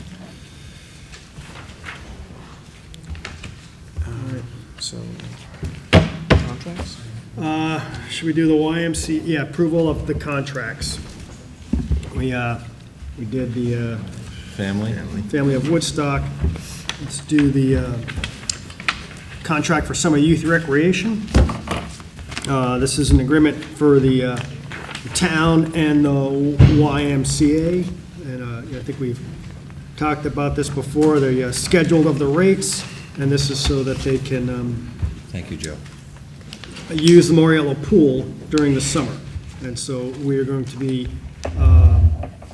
this year, we're going to be paying the pool fee directly instead of funneling it through them. So we're going to pay the pool fee directly of $5,400, and then we're giving them a stipend of $3,100 by July 15th. So I have a question. The fees that are collected, it's probably in here and I'm not following it. The fees that are collected under Schedule A, they're collected by the YMCA and then they're turned over to the town? No. Or does the YMCA keep those fees? They keep those fees. They don't get, all the employees are theirs. We're not paying any employees. They're paying all of the kids that are there. So in the past, we would give them money, and then we would then charge them money. And this year, we're just giving them less money and then giving the money directly to the pool. So our expense is the $3,100 stipend? And the payment to the pool? Yes. Thank you. And it's the same amount we gave them last year. That's the contract. I got it. Yep. So we're paying for, and what we also do, we pay for the busing too. Yes. We pay the transportation cost. Thank you. So I'd like to make the motion to accept the contract. Seconded? All in favor? Aye. Aye. Great. This is the contract for the ambulance services. It's the same contract as last year, and we just need to, they updated the dates and the amounts of money, but everything is staying the same. I'd like to make a motion to accept the contract. Second? Discussion? All in favor? Aye. Aye. Passed. To committee reports. I'll go. Great, Dan. I've got a few things. So I attended the village board meeting last night. For starters, the village board voted to invite us to a joint meeting on March 23rd at 7 p.m. To discuss a number of items, and I'm sure some that'll come up before then. So actually, I'm just going to make the motion for the purposes of conversation. So I'd like to move that we have a joint meeting with the village on March 23rd at 7 p.m. at Village Hall. Second? The only. That is in the middle of spring break. Yeah, that's the middle of spring break and also Holy Okay. Week. That could be, yeah, because that's Good Friday that week is 25th. That could be a really tough week for people. So I'm not opposing, just so you know, I'm not opposing a joint but meeting. if the date's not going to work, I think that's that fine. week could be very troublesome for people with kids and. So then, here's what I will do right off the bat, because I was unaware of those dates. So I'm going to withdraw my motion, but it sounds like, from what I just heard, the town board would like to have a joint meeting soon in March. Yeah. So I will reach out to the mayor, and we'll Thank find a date that works for everyone. Because that following weekend is Easter weekend. Yep, so no, it's no, just no, a tough- it's a Is tough there a week. I'm specific Jewish. agenda Forgot that these they things. have suggested they? I'm going to get into a few of those items, but so I'll go from there. There was also discussion about, and we've discussed it here before, the EPC and the ENCB potentially merging on some capacities. I brought that to the ENCB. They were excited about the idea. The village board still kind of having a discussion about it. I kind of felt there was a majority of the board that was in support of the measure. What the village board did decide, though, is at their next meeting, they will determine whether that's something they support. What I would say is obviously dependent on that will determine if this board even has to act on that. But just to review quickly, the idea is that the ENCB reviews proposals before the planning board that are for our town planning board. And they don't necessarily work on policy, whereas the EPC is very much policy-based. What the village would like to do is open up the EPC to town residents as well, so town outside the village. So those residents who maybe even on the ENCB would like to work on policy things could do that, with the understanding that then the EPC could come before the town board and give us a recommendation. Does not mean we have to act on the recommendation. And that the ENCB, in turn, would then also review items that are going before the village planning board. And again, the village planning board just says thank you for reviewing it. There's no any legal obligation beyond that, but it's certainly good to have that input as well. So we're going to wait for the village to determine if they want to do that, and then we also can discuss that as well. The mayor and I discussed the idea of having a sales tax agreement, just so everyone is aware, because it's been reported in the papers a lot, that every municipality in Ulster County has an agreement, including villages, with the exception of the village of New Paltz. What the mayor and I have discussed is that it's not the village's intent to go to the county and take a share of our revenue, although they certainly could do that. So what we would like to work on is just an MOA going forward that guarantees that the town will put a certain percentage in the A fund, so it'll also be used for village residents as well. What we were thinking of doing is doing it based on the U.S. Census population, because that means we would keep that rate for a decade, and it would be a number that would be established by the federal government, so it's not really something that we will debate. And that way, the town's not going to lose revenue, but the village residents are still going to reap the benefits of us receiving those monies from the county. When you're done with that topic, before you go on to the next one, I have a question. Okay, sure.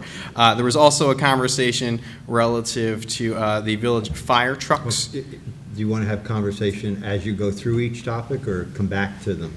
I don't know, we usually don't do these. How about I just go through them quickly? I'm almost done. Relative to fire trucks, where the village would like to see if the town would be willing to work on some of the maintenance for the fire trucks, and the village would pay us to do that. So that's a conversation that was discussed at the meeting. I referenced it to Chris quickly, and the village and town are going to kind of have those ongoing conversations. Regarding the ethics board actually specifically asked me to report this to the town board, that they've had a number of ethics complaints last year, and what they wanted to remind us is that, they are not an investigatory board. So what they're kind of looking to do going forward is, if there is a report that comes before them, it's not their role to do significant investigation. They will do the best they can, but they also feel that it is their right to say that a certain complaint falls outside their purview, and therefore they simply will not render a decision. They also wanted us to know that they were slightly disappointed that they received, I think, 3 or 4 applications from people that we were hoping to potentially approve, but those applications some were as old as 6 months, and they were not followed up on. So we actually don't have people who are, again, willing to serve on the board because for various reasons people have decided not to do that. And then the last thing I'd like to mention to you is that the ENCB specifically has requested a copy of the letter that was read at our October meeting relative to the CVS proposal. They've asked for it a few times, and they just would again like us to provide them with that letter. So those are all my updates. The sales tax? Yeah. Presently, we receive it all, in which fund do we put it in, A or B? I'm not even 100% sure what fund it goes in, but the idea is that we are not the first town board, and Tim is not the first mayor to ask why the village doesn't get any. So what we'd like to do is memorialize that idea, so there's never a question about if there's a benefit to the village for those funds.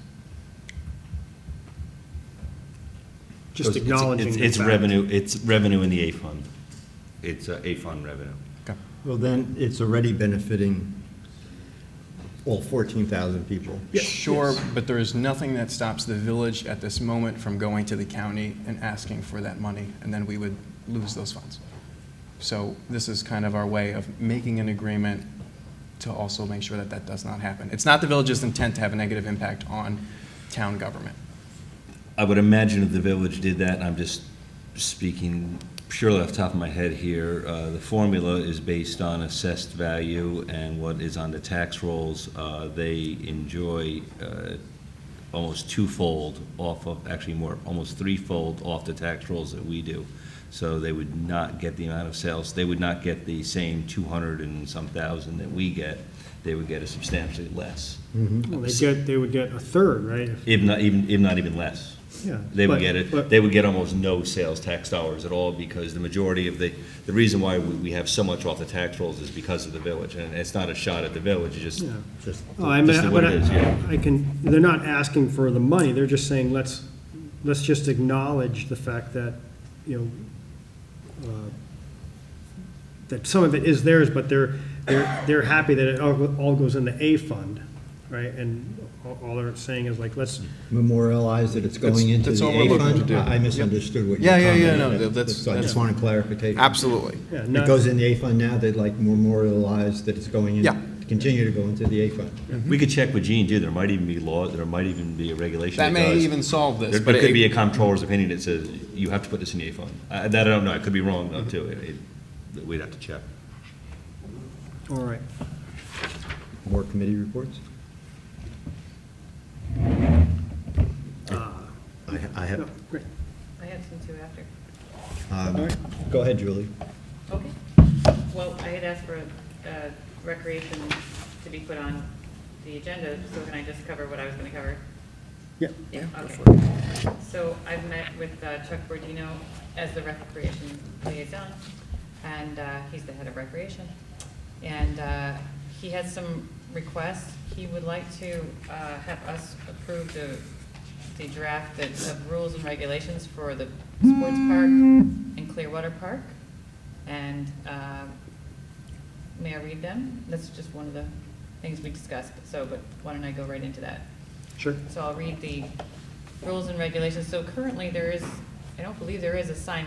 He took me on a tour of the sports park, which is also called Field of Dreams sometimes. And there's an exercise trail. We did a nice tour of that. So I hadn't even realized that was there. But I don't believe there are signs right now. So we need rules and regs. And he's going to be, having PDQ make up the signs. But he would like to have the following rules and regulations, and we discussed them together. So at Field of Dreams or the sports park, park hours dawn to dusk, no smoking or alcohol, no firearms, no hunting, Stay out of restricted lands around park, that would be private property.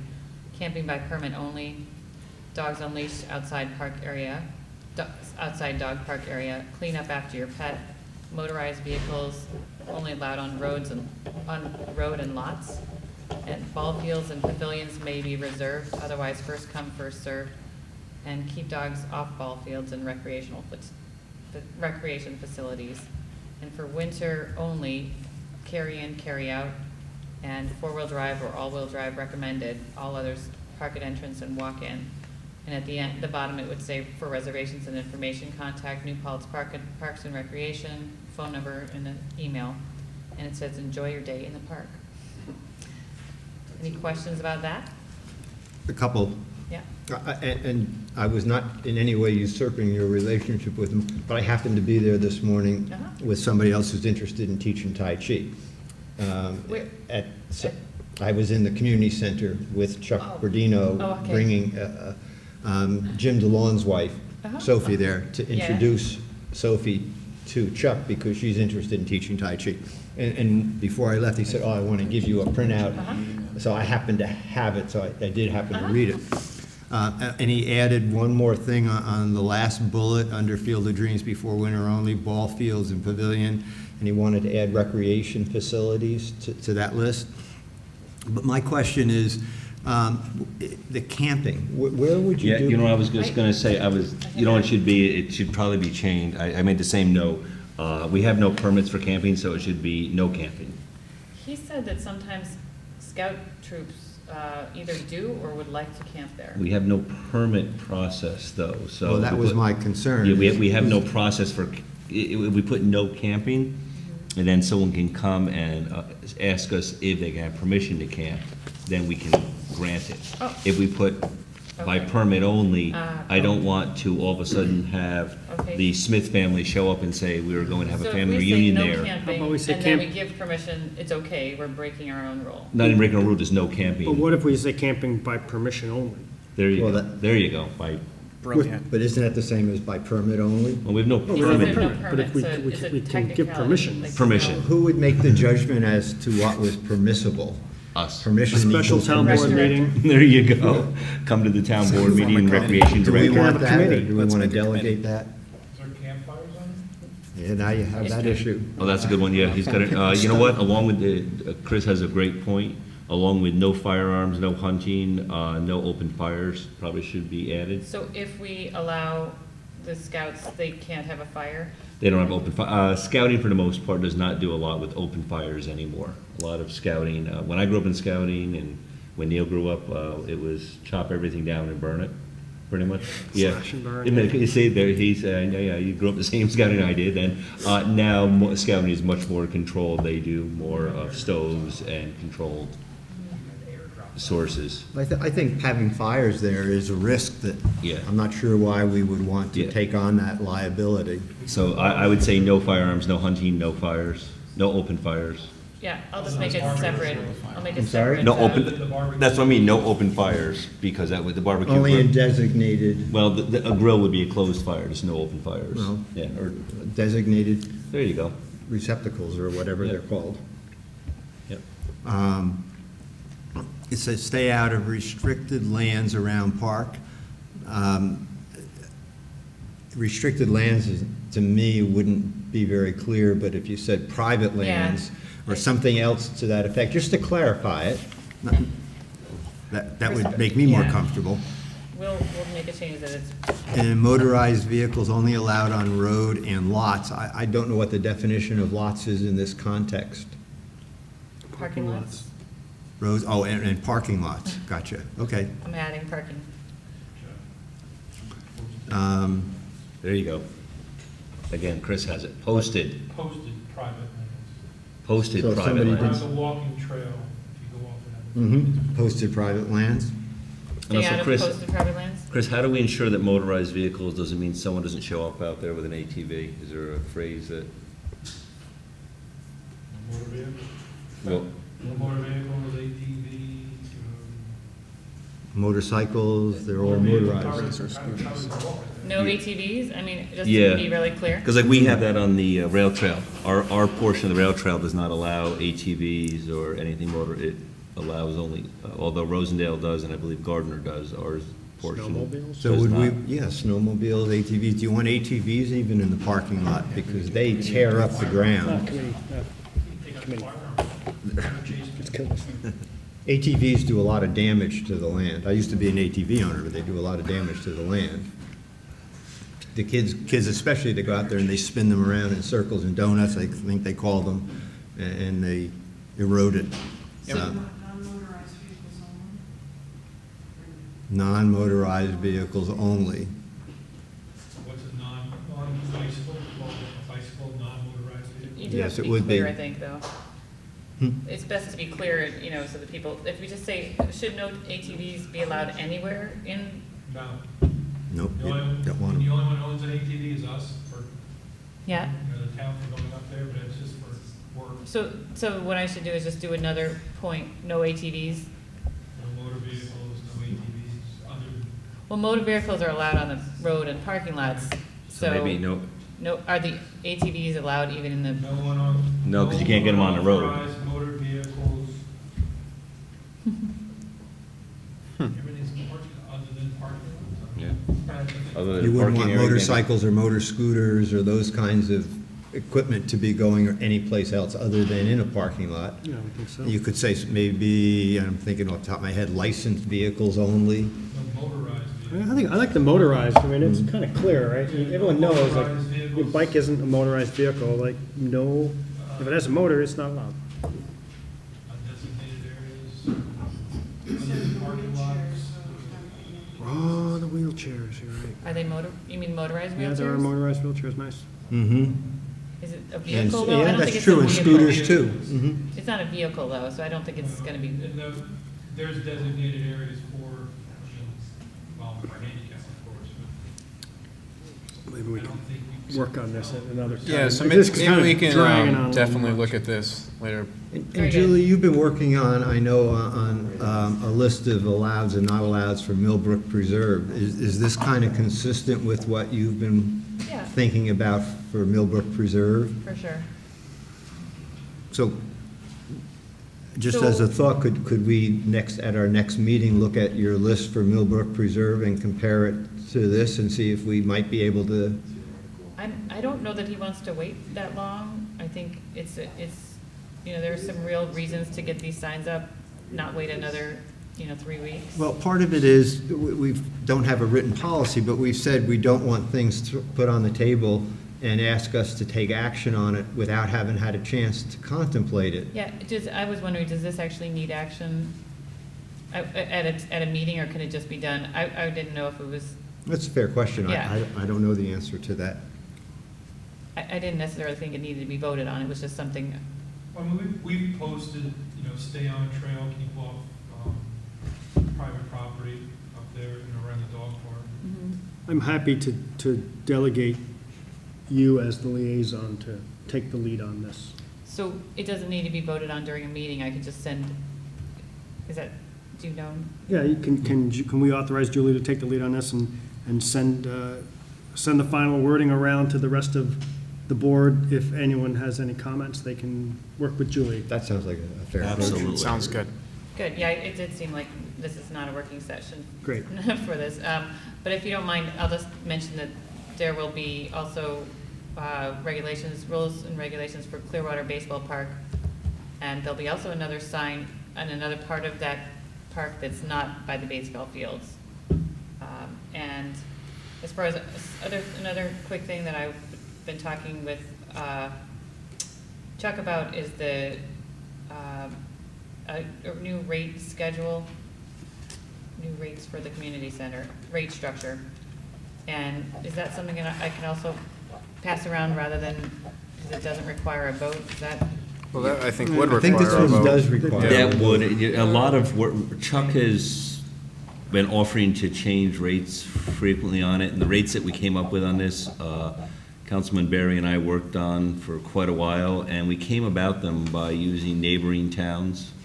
and what was fair to everyone in using the center. So I'm more than happy to talk about it, but you know, reducing the rates in going to sliding scales doesn't benefit the community.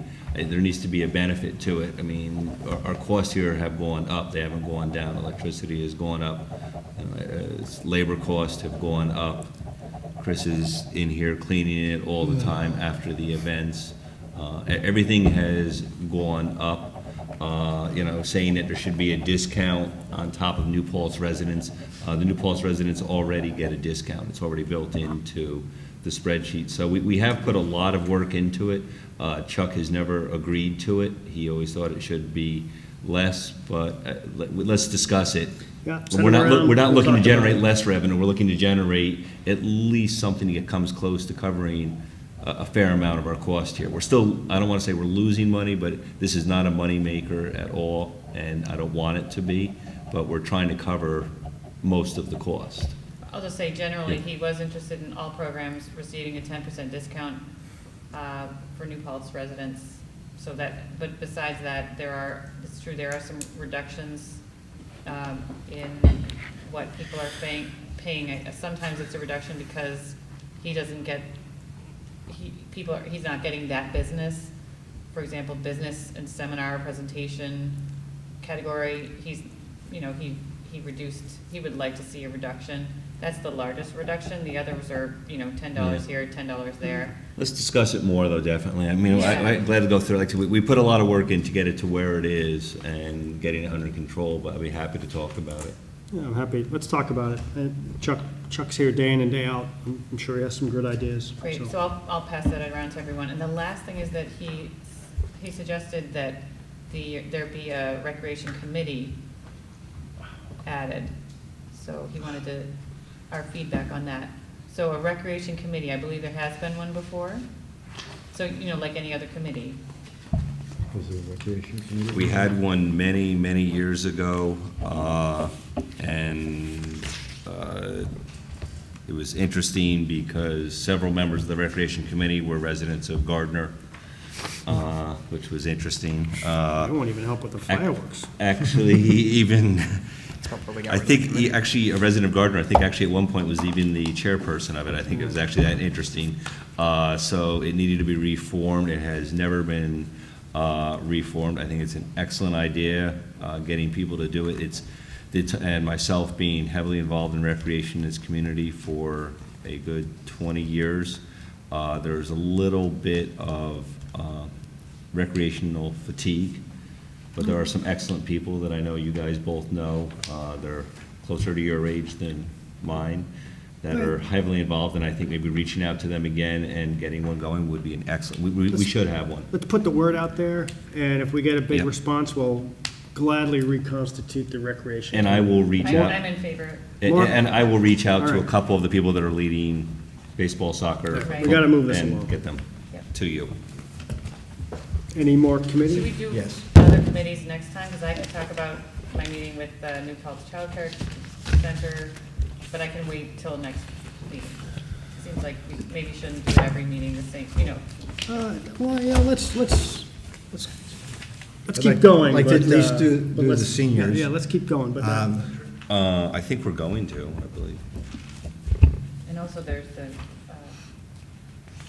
That's what I was wondering why it was in my packet. yeah, we want these, I guess I should have kind of described what we were hoping to get with these committee updates. So we're hoping just to kind of bring everyone up to speed, but, these are, one or 2 minute, brief update. Committee's meeting, we're moving forward, this is a problem, this is a Yeah. big issue. I think there's a difference between an update and an action item. That's what we want to. Well, that's why I And put it on so- the agenda too, because that was a. We will, we'll try to be briefer in the future, but let's. I can do the seniors really quickly.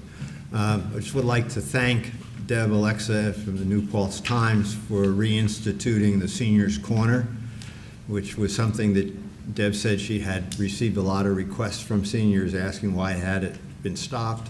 It's been started again, and the first one was in this past week's paper. And thanks to Kathy Puglisi for working with us to create those. Kathy asked me to let everybody know that there's hearing testing that's going to be done on Thursday, March 10th, and invites all the seniors who wish to have their hearing tested to do so. She also mentioned that they're considering doing bingo, and if anybody has any thoughts on doing bingo, that would be something that it would be helpful to Kathy to hear if there's any reasons why she shouldn't do it. What she's going to do is go to St. Joseph's and see how they do their bingo. That's it. Hopefully that was under 2 minutes. I'm sorry to say there's no bingo at St. Joseph's, but. Ah, well, she seemed to think there was, and that's why. There used to be Bingo in the old officer of the days. city Oh, of okay. Kingston does. Yep. Yeah, that's a thing. We'll do that. Great, so if that's all for the committee reports, let's move on. We have an applicant for the Bike Ped Committee. They met with the head of the Bike Ped Committee, and we have her resume here, or CV, and I would like to see her on several committees. The ENCB and the ECP. She has a bachelor's in engineering, and she works with water and wastewater master planning, feasibility studies for upgrades to water infrastructure. We should. A lot of it was in Australia, I think. Australia and Ontario. She seems very qualified. I would love to get her more involved in the town and move her up. If someone wants to take the time to interview her, we can certainly hold this off, but I'll let you know that she has the support of the committee. She's also attended the last 3 meetings. So So I she's make good. a motion that we accept Rebecca for the open position. I don't think, you don't know what it is though, right, Roseanne? So I make a motion that Rebecca is to take the open position to be dictated by our clerk for the Bike Ped Committee. Second. Discussion? All in favor? Aye. Great. Great, so we have another waiver. I make a motion that we allow the supervisor to sign the waiver for the granting of the license, the waiver of the 30 days for Garvin's Rock and Rye LLC for the catering permit. Second. Which is specifically for the pavilion. For the pavilion, yes. And just so everyone knows, he's asking for the waiver because he would like to have a St. Patrick's Day party there. Rumor is Garvin is Irish. Get your tickets now. Are we invited? Yes. All in favor? Aye. Aye. Nice. So now on to the, we're going to change the rain date.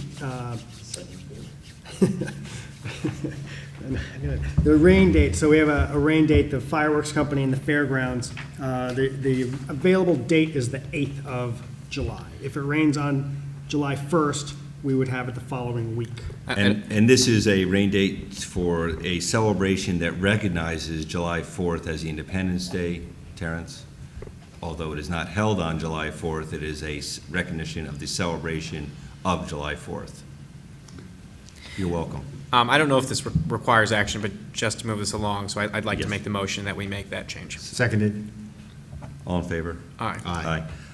One other thing that wasn't on, well, actually, I'm sorry, it is in budget. I apologize. We do have budget modifications, so Chris, we can do under that.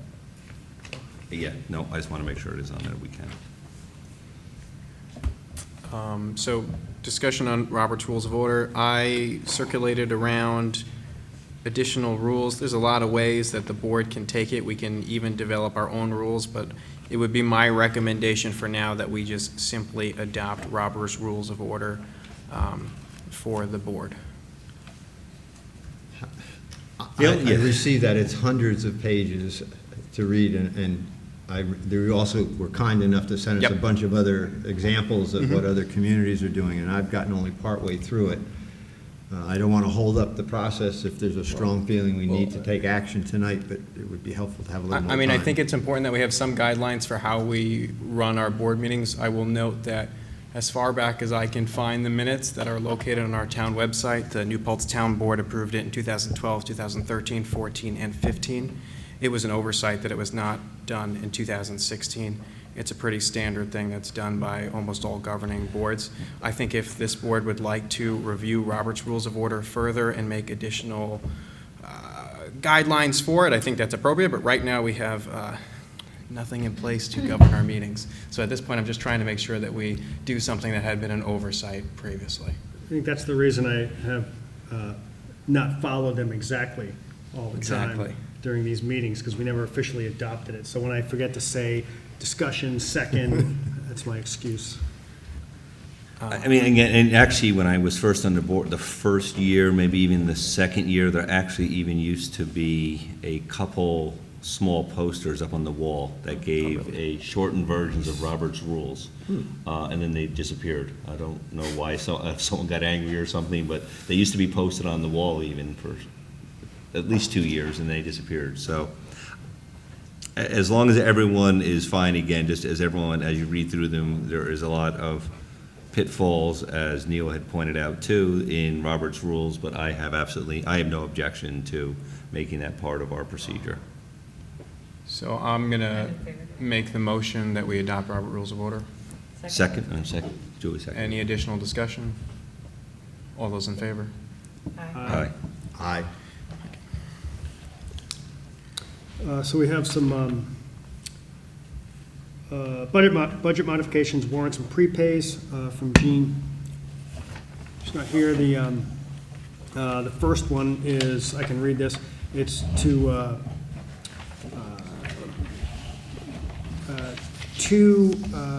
the New Paltz Town Board from recycling. The reason is I am respectfully requesting that the town board authorize me to make a budget modification to the 2016 budget for transfer of general purchasing funds to B&G office supply line for recycling office, paper products, towel and toilet, an increase of $100 from AAA 522-1620-400, and a decrease of AAA 522-1345-560 of 100. Seconded. Discussion? All in favor? Aye. Aye. Motion carried. This is a purchase order for some emergency work to be paid out of budget, generator now running. And just so you know, that one was mistakenly stapled to the wrong packet, so we should have paid that last month, so. And so this is a PO for $2,760 for fixing a generator, is that right? For sewer 6. Sewer 6. Yeah. So moved. Seconded. Second, Marty did. All in favor? Aye. Great. And that is this right here, so, great. And so now, this is a resolution authorizing the transfer of funds on deposit. So the town has had an account for several years to raise money for the fireworks. And there are very specific rules about the types of banks that we as a town are allowed to have funds in, and we had the funds in the wrong type of bank. And so it's been caught, we're just asking to put the funds into the right type of bank. And so this is a resolution authorizing the transfer of funds on deposit. It originally started as the 325th anniversary celebration account, and we're transferring it to the fireworks account. And so at a regular meeting of the town board of the town of New Paltz, Ulster County, New York, held at the town hall in New Paltz, New York, and said town on the 25th day of February 2016 at 10 o'clock. Prevailing time, the meeting was called to order by Councilman Supervisor Patez, and upon roll being called, the following roll was taken. Supervisor Patez, present. Councilmember Jeff Logan. Present. Councilmember Dan Torres. Present. Councilmember Marty Irwin. Present.